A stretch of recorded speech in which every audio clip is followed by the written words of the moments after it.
기도하겠습니다. 좋으신 아버지 하나님, 우리 가운데 언약을 주시고 그 약속을 성취하시며 우리 가운데 아기 예수로 오심에 감사를 드립니다. 이제 주님께서 우리 생각과 우리 삶의 자리에 오셨사오니 이제 그 아기 예수께서 키가 자라고 몸이 자라고 또 하나님의 영광을 드러내는 것처럼 주님께서 우리 안에서 점점 자라나심을 통해서 우리 가운데 하나님의 영광이 더욱더 빛나게 하여 주시옵소서. 그래서 우리 가운데 오신 그 예수 그리스도와 함께 주님께서 이뤄가시는 하나님의 영광, 하나님 나라의 거룩함이 우리 삶 속에 날마다 넘치게 하여 주시옵소서. 이제 2022년도가 얼마 남지 않았습니다. 주님, 오늘까지 이 자리까지 인도해 주신 거 감사합니다. 남은 2022년도 잘 마무리하게 하여 주시고 또 저희들이 주님을 생각하며 주님의 때를 생각하며 다가오는 2023년도도 주님 안에서 잘 살아내게 하여 주시옵소서. 우리 구주 예수 그리스도의 이름으로 기도드립니다. 아멘. 오늘 우리에게 주신 말씀은 마태복음 25장입니다. 본문 읽기는 25장 1절에서 13절입니다.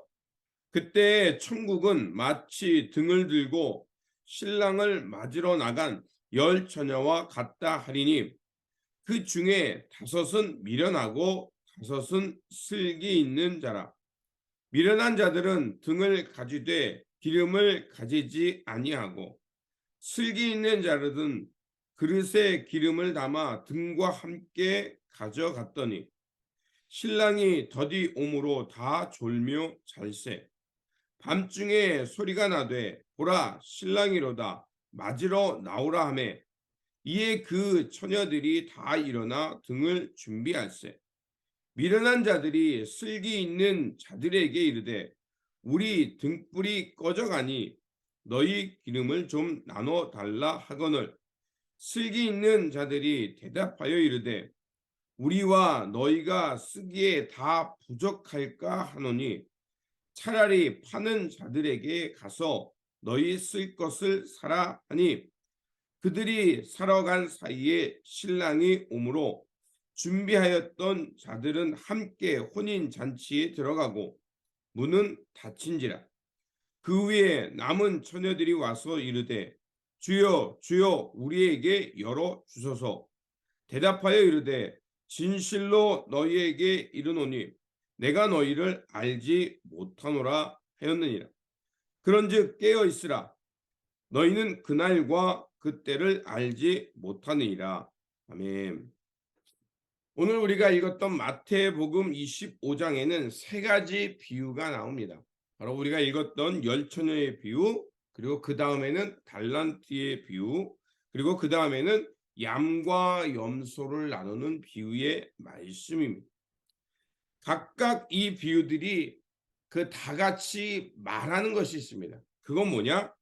종말을 맞이할 때 성도들의 자세에 대한 말씀입니다. 예수님은 하나님 나라를 신랑을 맞으러 나간 열 처녀의 비유에 대해서 설명하십니다. 이 비유는 유대인들의 결혼 풍습을 반영한 것입니다. 신랑은 신부의 집으로 가서 신부를 자기 집으로 데려오는 그 유대 풍습이 있었습니다. 신랑이 신부 집에 도착할 때까지 이제 신부 집에서는 신랑이 올 때까지 준비하고 있고 신랑이 오면 마저 나가서 노래하며 춤을 추며 이 결혼식의 분위기를 함껏 즐거움으로 이렇게 달아오르도록 했던 풍습이 있었습니다. 열 처녀 모두 이제 신랑을 맞이하기 위해 그 등을 준비했습니다. 문제는 그 슬기로운 자와 어리석은 자가 갈라지게 되는 그 기름에 있었습니다. 슬기로운 5처녀는 기름을 준비했고 또 그렇지 못한 처녀는 등잔은 준비했지만 등불은 준비했지만 여유분에 기름은 준비하지 않았습니다. 문제는 신랑이 언제 올지 모른다는 거였습니다. 여기서 등잔의 기름은 바로 예수님께서 주님을 따르는 제자들에게 요구하는 것이 무엇인가를 말하고 있습니다. 바로 주님을 따르고 주님을 기다리는 사람들은 그 지혜로운 처녀가 기름을 준비한 것처럼 이 삶 속에서 기름을 준비하며 살아가야 한다는 것입니다. 이에 신랑이 오자 모두들 잠에서 깨서 신랑을 맞이하러 갔지만 바로 등잔에 기름을 준비하지 못한 처녀들은 그 신랑을 맞이하지 못했던 것입니다. 여기서 등잔의 기름이란 무엇이겠습니까? 바로 나눠 쓸 수 없는 것입니다. 등잔의 기름은 단순히 우리가 무엇인가를 마련하고 빌려 쓸 수 있는 게 아니라는 겁니다. 바로 우리의 삶입니다. 우리의 삶은 누가 대신해 줄 수 없습니다. 내 삶은 내가 스스로 책임져야 한다는 것입니다. 어리석은 처녀들은 뒤늦게 달려가서 기름을 사러 갔지만 그 사이에 신랑이 도착했고 그리고 혼인잔치에 문은 닫히고 말았습니다. 그들이 돌아와 문을 열어달라고 애원했지만 그들에게 돌아온 대답은 내가 너희를 도무지 알지 못한다는 것이었습니다.